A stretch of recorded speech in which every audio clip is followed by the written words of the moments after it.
오늘 읽은 말씀을 가지고 우리의 아버지가 되시는 하나님에 대해서 깊이 상고하고 은혜 나누기를 원합니다. 3주 전부터 수요 기도회에 사도신경을 우리가 고백하는 내용 하나하나를 뜯어서 같이 상고하고 살펴보는 시간을 갖고 있습니다. 우리가 앞에서 고백했습니다마는 사도신경의 첫 번째 고백 내용은 성부 하나님에 대한 고백이죠. 전능하신 하나님, 천지를 창조하신 하나님, 그 아버지 하나님을 내가 믿는다. 하나님에 대해서 특별히 세 가지를 사도신경을 통해서 우리가 믿는 대로 고백하도록 이렇게 만들어 놨습니다. 오늘 우리 수요 기도회에서 이 세 가지를 그냥 한 번에 피상적으로 좀 살펴봤는데요. 특별히 우리 주일 대예배 시간에 이 아버지 하나님에 대해서 하나님이 우리 아버지가 되신다는 이 내용에 대해서 우리가 좀 더 깊이 상고하기를 원합니다.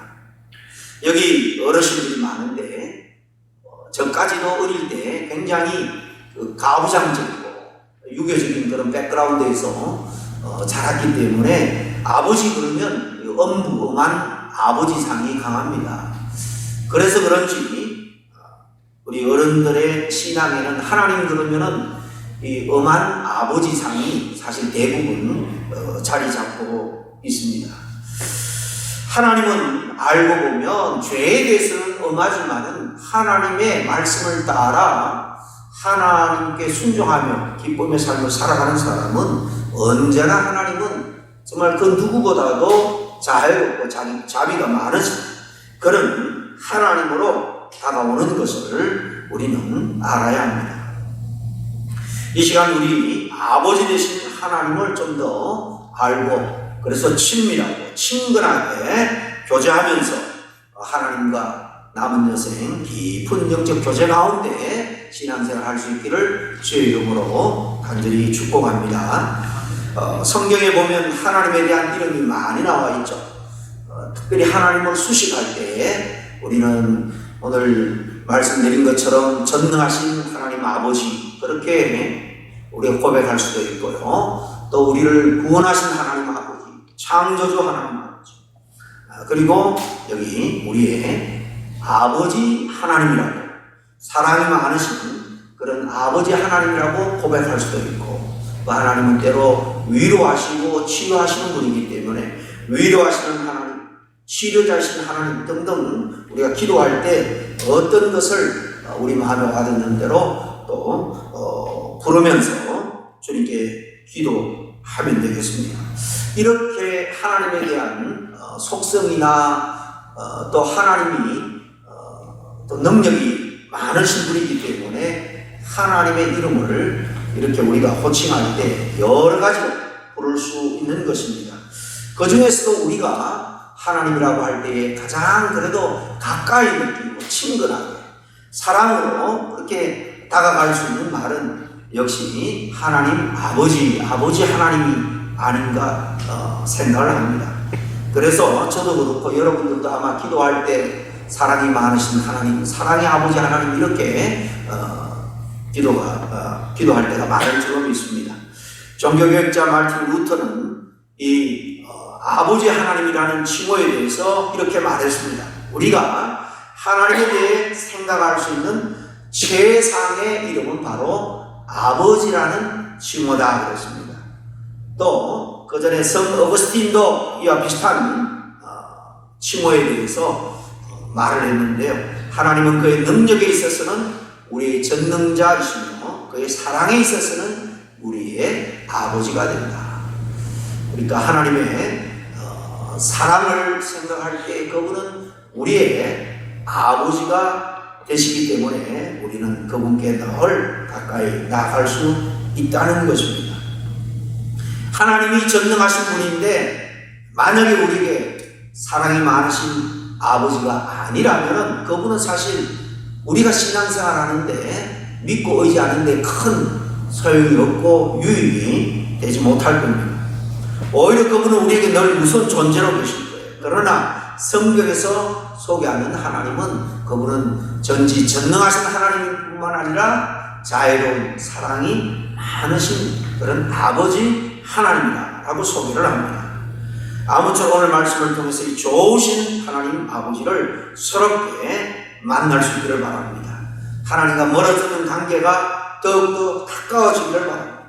비록 험한 세상을 우리가 살아간다 할지라도 아버지 하나님과 동행하면 우리는 늘 위로받을 수 있고 격려받을 수 있고 새 힘을 얻을 수 있는 것입니다.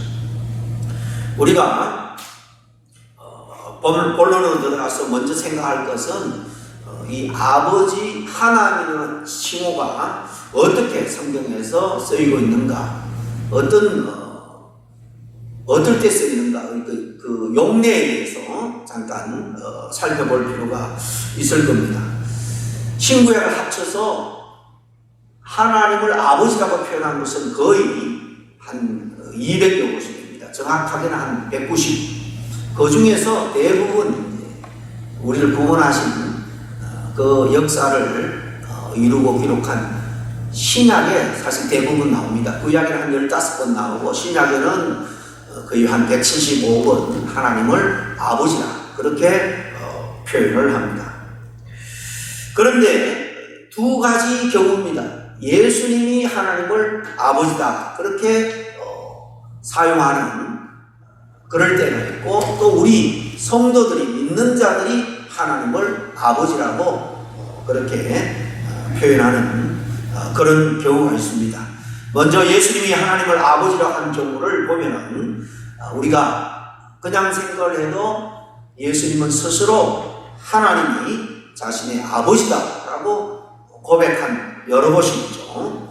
그러니까 예수님이 이 땅에 사역할 때 늘 하나님께서 아버지가 되기 때문에 그는 거침이 없이 능력 있게 치유하시고 가르치고 또 제자를 통해서 하나님의 나라를 시작할 수 있게 된 것입니다. 우리가 잘 아는 것처럼 유일하게 예수님의 소년 시절은 누가복음 2장에만 나옵니다만 거기 12살 때 처음으로 이제 자격이 되어서 부모를 따라 절기를 지키기 위해서 성전에 순례를 가게 되죠. 그런데 마치고 돌아올 때에 이 많은 지역 사람들과 함께 이렇게 몇 날 며칠을 갔다가 오는 여행이기 때문에 군중들 틈이 있기 때문에 어련히 이 소년 예수, 아들 예수가 그 무리 속에 있을 것이라고 생각했는데 한참 가다 보니까 이 예수가 보이지 않는 거예요. 당황해서 이 부모가 모든 발걸음을 돌려 다시 예루살렘 성으로 가죠. 그런데 이 소년 예수를 발견했을 때 예수님이 뭘 하고 있었습니까? 이 율법 선생들과 함께 랍비들과 함께 성경 토론을 하고 있는 거예요. 놀랍기도 하고 또 야속해서 부모가 한마디 합니다. 그때 소년 예수가 뭐라고 말하는가 하면 누가복음 2장 49절입니다. 내가 내 아버지 집에 있어야 될 줄을 알지 못하셨나이까 그렇게 말하죠. 당시 유대인들은 이 예루살렘 성전을 생각할 때 하나님이 계신 하나님의 집이다 그렇게 늘 생각하고 그곳에서 하나님께 제사를 드렸죠. 그러니까 하나님이 바로 예수님의 아버지가 된다고 예수님이 직접 이렇게 고백하는 것입니다. 마지막 십자가를 지기 전날 겟세마네 동산에 기도할 때도 뭐라고 말합니까? 마태복음 26장 39절에 내 아버지여 만일 할만하시거든 이 잔을 내게서 지나가게 하옵소서 그렇게 기도하죠. 하나님을 아버지라고 부르면서 그 십자가에 잔을 넣고 정말 번민하며 기도합니다. 그러나 기도로 말미암아 자기의 그 뜻이 아니라 하나님의 뜻, 아버지의 뜻을 이루어드리죠. 여기서도 예수님은 하나님을 내 아버지라 이렇게 부르며 기도합니다. 하나님이 또 우리 인간에게 아버지가 된다는 사실이 성경에는 많이 기록되어 있는데요. 사도 바울이 2차 전도여행 때 지금의 아테네죠. 아덴에 갔을 때 복음을 전할 때 그 설교 내용에 보면 창조주 하나님에 대해서 말합니다. 그들이 종교심이 강해서 신이 있는 것은 아는데 그분이 절대자 창조주 하나님 누군가는 몰랐습니다. 그래서 이 바울이 설교를 할 때 바로 우리가 그 창조자의 소생이 된다, 자녀가 된다, 그렇게 전가하는 내용이 나옵니다. 물론 하나님께서 우리를 창조해 주시니까 우리의 아버지가 되고 우리는 그의 소생 자녀가 됩니다. 그러나 이것은 우리 인간이 죄를 진 이후로 하나님과의 그 긴밀한 관계가 깨어지고 단절되었기 때문에 하나님께서 우리를 만드셨기 때문에 우리는 하나님의 소생이다. 이건 그냥 일반적인 차원에서 말할 수 있지만은 정말 영적으로 실제적으로 우리가 하나님을 아버지라고 부를 수 있는 것, 하나님과 우리가 부자 관계가 되어서 영생을 얻고 구원을 얻을 수 있는 것은 믿음으로 영접을 해야 되죠. 우리가 잘 아는 요한복음 1장 12절 뭐라고 말합니까? 영접하는 자 곧 그 이름을 믿는 자들에게는 하나님의 자녀가 되는 권세를 주셨다, 그렇게 말씀하죠.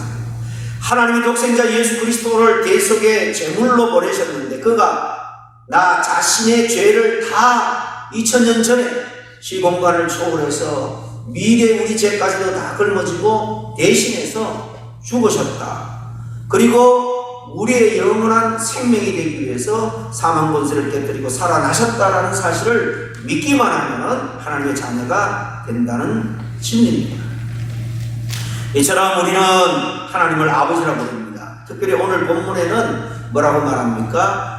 아바 아버지, 아빠 아버지다, 그렇게 부릅니다. 아주 친밀한 관계로 표현을 하고 있죠. 아빠라고 부를 수 있는 거 얼마나 친밀한 관계입니다.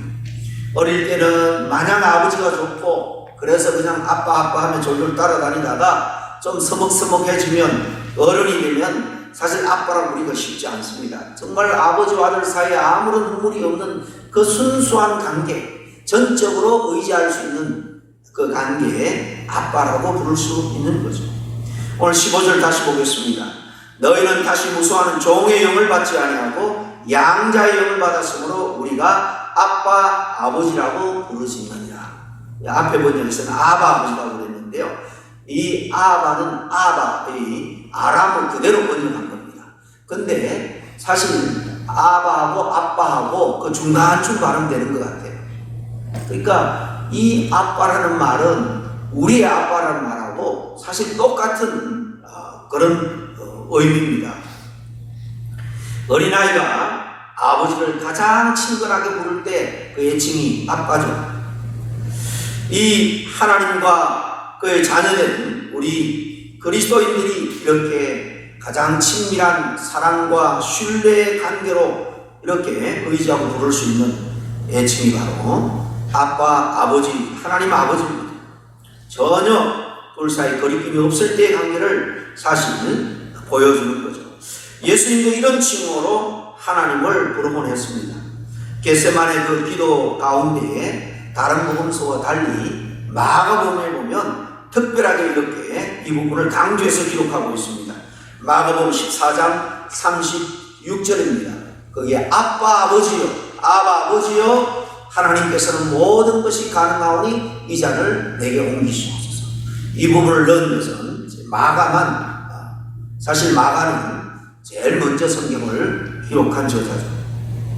우리 인간이 육신적으로 태어나서 가장 먼저 하는 말이 여러분 엄마, 아빠죠. 이거는 이 나라나 민족을 초월해서 아이들이 그냥 자연스럽게 내뱉는 말이 그냥 하는 엄마로서라는 M자, P자라고 인류학자가 이렇게 연구해 놓은 것을 읽은 적이 있습니다. 그래서 이 아빠란 말은 거의 인종을 초월해서 좀 비슷한 것 같아요. 정말 흥미롭죠. 그만큼 우리는 한 아버지로부터 지음을 받았기 때문에 좀 본성적으로 그렇게 나오는 것이 아닌가, 그런 생각도 해볼 수 있습니다. 어쨌든 오늘 15절에 보면 아빠 아버지라 부르짖느니라 그랬죠.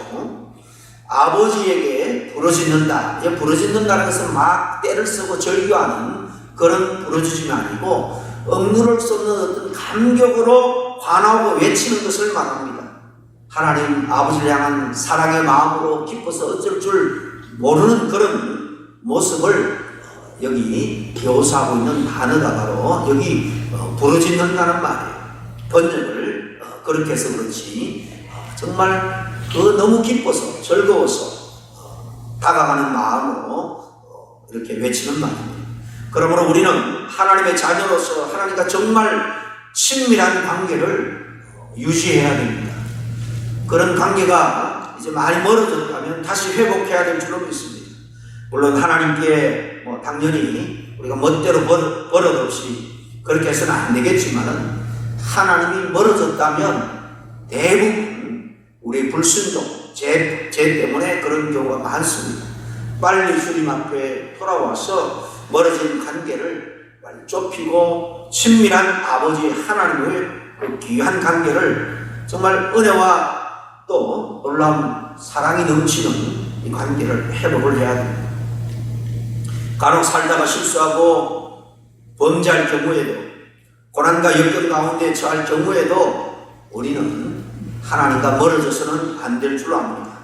절대로 하나님을 피하거나 붙들면 안 됩니다. 여러분 출애굽기를 읽어보시면 17장에 이제 출애굽한 이스라엘 백성들이 시내산을 향해서 이제 막바지 도착하기 전에 피곤하고 지친 후미진 자를 아말렉이 공격을 합니다. 이 아말렉은 영적으로 보면 악한 마귀 사단과 같은 존재, 신앙 공동체적 구약의 출애굽 이스라엘 백성들은 우리 교회 믿음의 공동체에서도 이런저런 이유 때문에 어쨌든 누구 때문이든 내 자신의 문제든 신앙의 그 영적인 그 공동체에서 떨어지고 멀어지면 아말렉의 공격을 당하는 그 후미진자처럼 우리도 여러분 공격을 받을 수밖에 없습니다. 제가 오랫동안 목회해본 경험에 은혜 받을 때 대부분 앞자리 나와요. 한참 지나서 은혜 떨어지면 중간쯤에서 나중에 보면 저 뒤로 가 있다가 언제 보면 안 보이는 분들이 종종 있습니다. 여러분 마음이 주님과 하나님 아버지와 가까이 하기에 끌끄럽더라도 그때는 의지적으로 좀 몸이라도 예배할 때 주님 앞에 가까이 나오면 우리 마음이 열리고 회복되는 경우가 많습니다. 정말 이처럼 하나님의 자녀가 된다는 것은 얼마나 놀라운 특권인지 모릅니다. 그런데 특권만 있는 것이 아니고 당연히 책임이 있죠. 우리 하나님의 자녀가 되었다. 자녀의 신분뿐만 아니라 세상의 모든 신분도 특권도 있고 그에 따르는 책임이 있습니다. 동전의 양면처럼. 그러면 우리 자녀들의 특권은 뭘까요? 누구나 이 세상에서 참 힘들고 어려운 그런 삶을 살지만은 하나님의 자녀가 되면 하나님께서 우리의 인생을 책임져 준다는 거예요. 힘들고 어려운 인생 여정에서 돌봐주시고 보호해주시고 인도해주십니다. 죄 많은 이 세상이기 때문에 고난과 풍파가 많지만은 결국은 우리를 안전한 폭으로 인도해주시고 성립해 주십니다. 때로 또 주님 앞에 간절한 기도로 부르짖을 때에 기도에 응답도 해주십니다. 마태복음 6장은 산상수훈이죠. 거기 26절 이하에 보면 공중의 새도 또 들의 백합화도 정말 한참게 아궁이에 던져지는 그런 덜풀도 하나님이 돌고보를 하나님의 형상대로 지음받은 너희일까 보냐 염려하지 말라 그렇게 말하죠. 그러니까 믿음 없이 걱정하거나 두려워하지 말고 살라라고 말씀합니다. 그리고 바울도 로마서 8장에 보면은 우리를 구원하기 위해서 독생자 예수님을 십자가의 희생 제물로 보내신 그 하나님의 자녀된 우리들에게 뭘 아끼겠느냐라고 말합니다. 때로 궁핍하고 힘들어도 그것은 일시적인 과정이라는 거예요. 이 나그네 같은 인생이 지나가는 것처럼 우리의 고난도 지나가는 것입니다. 결국은 주님께서 암탉이 병아리를 품듯 우리를 품어 안으셔서 가장 영광스럽고 축복된 곳으로 우리를 인도할 겁니다. 이게 하나님의 약속의 말씀입니다. 그래서 바울은 로마서 8장 28절에 그 유명한 말씀, 오늘 마지막 말씀이 뭐라고 말합니까? 하나님을 사랑하는 자, 하나님께서 선택한 믿음의 사람들은 합력해서 선을 이룬다. 이런 확신을 가지고 우리는 살아야 됩니다. 우리도 정말 이런 확신을 가질 때에 우리는 소망을 가질 수가 있습니다. 오늘 공과를 준비하면서 보니까 기억이더라고요. 우리가 신앙생활 하면서 좋은 믿음의 기억, 좋은 체험의 기억들을 또 하나님의 그 축복의 약속의 말씀들을 잘 기억할 때 우리는 그 위경을 극복하고 소망을 갖게 된다. 그래서 그런 내용을 공과로 준비를 해놨다. 정말 얼마나 귀한 말씀인지 모릅니다. 그럼 책임도 있는데 하나님의 자녀된 우리들의 책임은 뭘까요? 우리에게 이런 놀라운 특권과 더불어서 사실 책임도 있다는 사실을 잊지를 말아야 되는데 잊을 때가 많이 있죠. 한마디로 하나님을 위한 고난도 감수하고 그리고 또 좀 손해도 보고 헌신적인 그런 삶도 살아야 할 줄로 압니다. 오늘 본문 17절, 18절 다시 한번 보겠습니다. 제가 크게 읽어드리겠습니다. 자녀이면 또한 상속자고 하나님의 상속자요 그리스도와 함께 한 상속자니 우리가 그와 함께 영광을 받기 위하여 고난도 함께 받아야 할 것입니다. 생각하건대 현재의 고난은 장차 우리에게 나타날 영광과 비교할 수 없도다 그랬습니다. 하나님의 자녀는 다 하나같이 하나님의 상속자들입니다. 결국 하나님의 약속한 축복, 장차 천국의 그 약속된 풍성한 은혜와 축복을 다 받아 누리게 될 것입니다. 그러기에 더욱 이 세상에 사는 동안에 축복과 더불어서 주님을 위한 헌신, 고난도 달게 받아야 하는 겁니다. 하나님 나라와 복음을 위해서, 하나님의 영광을 위해서 때로 시간도 우리의 수고도 재물도 떼어 주님 앞에 좀 희생적으로 드릴 때가 있어야 하는 것입니다. 근데 사실은 이런 책임조차 여러분 생각해보면 특권이에요. 왜냐하면 아무나 하나님이 부른 게 아니잖아요. 많은 사람들 가운데 특별히 구별해서 저와 여러분을 불러서 사실 이런 책임을 주셨지만은 특권인 것은 여기에 놀라운 축복이 약속되어 있기 때문입니다. 무엇보다 우리 하나님의 가족으로서 하나님의 형상을 닮아가야 할 줄로 믿습니다. 하나님의 형상을 닮아가는 그리고 하나님의 영광을 드러내는 지름길, 그것은 정말 순간순간 하나님의 말씀을 기억하고 또 주님이라면 이런 일 앞에서 어떻게 말하고 처신했을까 늘 주님과 대화하고 교제함으로 말미암아 닮아갈 때에 우리는 주님의 영광을 드러낼 수 있을 것입니다. 특히 중요한 게 하나 있습니다. 우리 가정에서 우리 자녀들과 후손들에게 부모로서 사랑 많으신 아버지로서의 하나님을 우리는 실제 본으로 보여줘야 될 줄로 압니다. 자녀들은 말씀드린 것처럼 우리 부모들을 통해서 하나님에 대한 이미지가 굳어지게 되어 있습니다. 주일 학교에서 일어난 이야기입니다. 선생님이 열심히 준비해서 아이들에게 하나님에 대해서 가르칩니다. 여러분, 하나님이 어떤 분인지 궁금하죠? 그러면서 하나님은 집에 있는 여러분의 아빠처럼 그런 분이 바로 우리가 믿는 하나님입니다.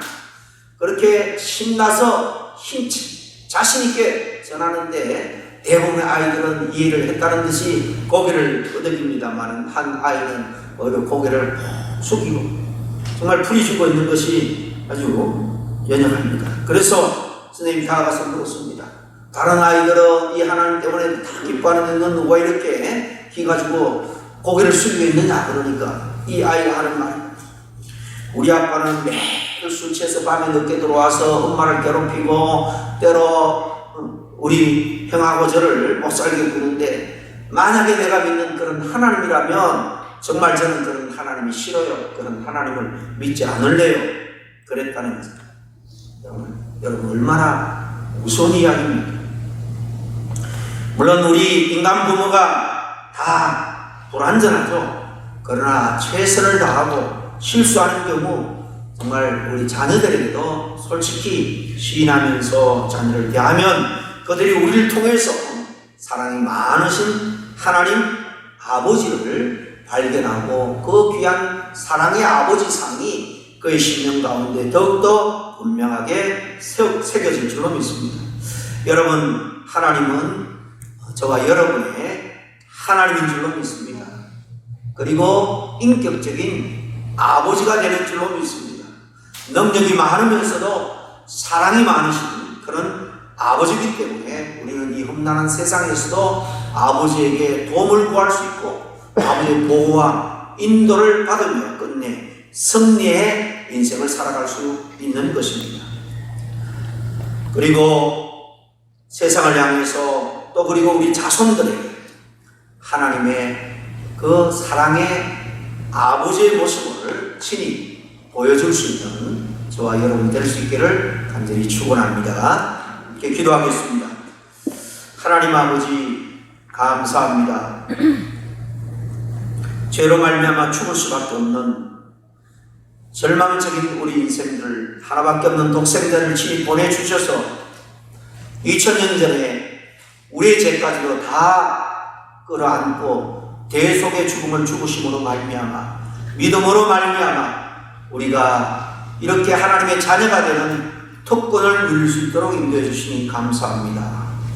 특권에는 당연히 책임 또한 있다는 것을 기억하고 하나님을 아버지라 부르는 우리들이 이 땅 살아가면서 하나님의 마음을 기쁘게 하는 삶, 아버지 하나님께 영광이 되는 삶을 살아드릴 수 있도록 도와주시고 또 아버지 하나님의 그 사랑에 힘입어 늘 영적으로 은밀하고도 깊은 관계를 유지할 수 있는 하나님께 더 바짝 다가가 신앙생활할 수 있는 저희들 다 될 수 있도록 도와주시옵소서. 우리가 믿는 믿음의 모습을 통해서 우리 자녀들과 후손 우리 이웃들이 정말 사랑의 하나님을 볼 수 있고 또 느낄 수 있도록 주님이 인도하여 주시옵소서. 예수님의 이름으로 기도하옵나이다. 아멘.